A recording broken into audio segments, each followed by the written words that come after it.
มาส่งข่าวตั้งเสียงอารมณ์มิงลาบะสวัสดีครับทุกคนเอาค่ะในตอนไต้ส่งใจเรียนเพนดิเคเขาคำเมื่อในคาเดมาลัดนี้กลางเหนือกลางวันตามคำกลางคำจะในประเทศที่ห้องเลยค่ะเนาะความเขบนห้องซึ่งหือในคาเดมาลัดนี้ซึ่งไหนค่ะเอาค่ะบกกลางเหนือในมันเดมีอยู่早安早上早晨นั่นค่ะเนาะ要个上午那个มันเป็นตอนลากันนั่นค่ะเนาะ上午中午下午晚上真ไหนค่ะคาติมาลัดเนี่ย真ไหนค่ะเนาะค่ะเขาสามารถด้วยจำกันไล่แต้มมันขนาด早上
เอาค่ะนี่ค่ะ早上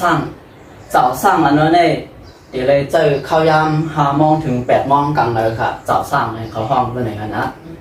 早上กลางเลยค่ะเพราะว่า上午เนี่ยซ้ำเดี๋ยวเอา8 โมงต่อถึง11 โมงค่ะ8 โมงถึง11 โมง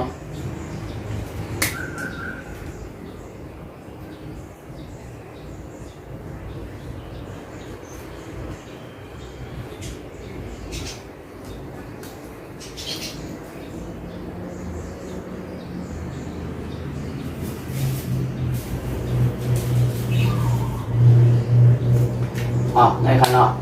早上早安ในก็ยังว่าอะไรก่อนครับ早安อะไรนั้นเหมือนทรงกลางเลยเจ้าในนั้นขนาดเนาะ早安เพราะว่า上午ในได้ก็เดี๋ยวเอา8 โมงถึง11 โมงค่ะอันนี้ห้องว่า上午ในขณะ上午โอเคโอเค早安สวัสดีมาในแค่งานไหนในสิ่งไหนที่早安ลูกขอว่าเด้上午叫做现在你设的哪地方上午ลูกขอไว้โอเคกำเนิดเขาค่ะเดี๋ยวขึ้นมาหมวดแปดขนมกำเนิดเดี๋ยวขึ้นมาทางตอนค่ะ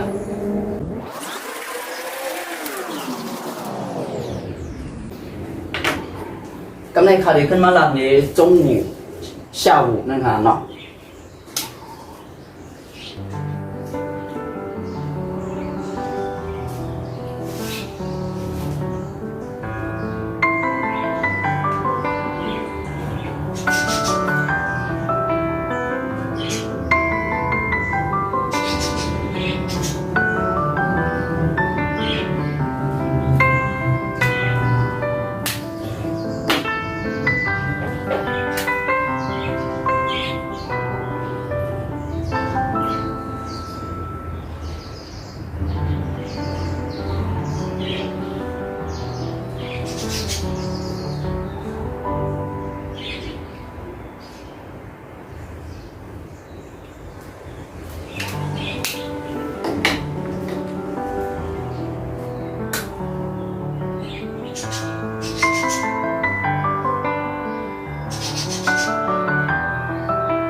โอเคจงหูในได้ก็เดี๋ยว11 โมงต่อถึงวัยวัน1 โมงนะครับ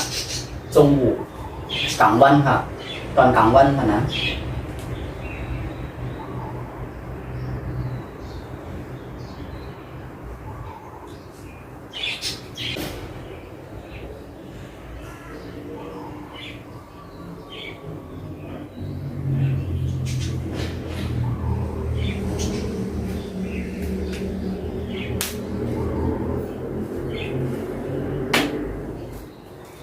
เขาคำมาด้วยกันค่ะอันนี้จงหูนะครับจงหูจือองจงหูหูจงหูซีอาชาหูหูชาหูโอเคจงหูในเดี๋ยว11 โมงต่อถึง1 โมงค่ะนะ1 โมงวัยวันค่ะแล้วก็ชาหูในเดี๋ยวขึ้นเต็1 โมงวัยวันต่อถึงกลางวันบดตุกกลางวันตุกเข้าเลย10 วันนั่นค่ะเนาะเพราะว่าเอาไว้บอก7 โมงได้ค่ะเลย7 โมงกลางค่ำค่ะนะโอเค第中午加到食到奶呢，到奶体个，第加这个嘛中午都烤完的，得有了。第下午加到到奶呢，夜班คน奶体个，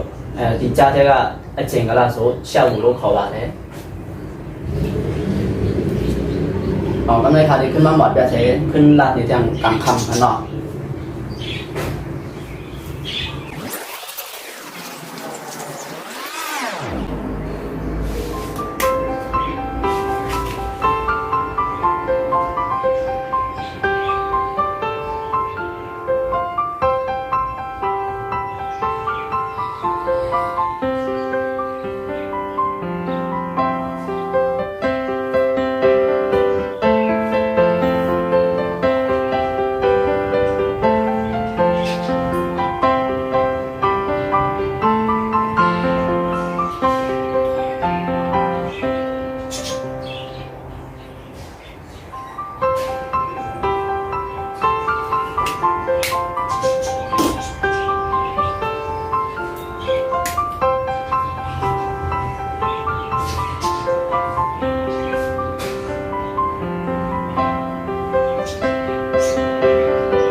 นี่ครับวันสั่งนะครับวันสั่งอันนี้เป็นกลางค่ำนะวันสั่งต้องไปข้างหน้าตีป่องปั้นได้มันได้คาติมแจมเนี้ยค่ะคาติแจมในเสียงออกนะครับวันสั่งนี่เป็นกลางค่ำค่ะวันสั่งอันนี้วันอันอันนี้เขาคาเหมือนเจ้าหนังเขาคาต้องตักกันกำลังสุดนะครับ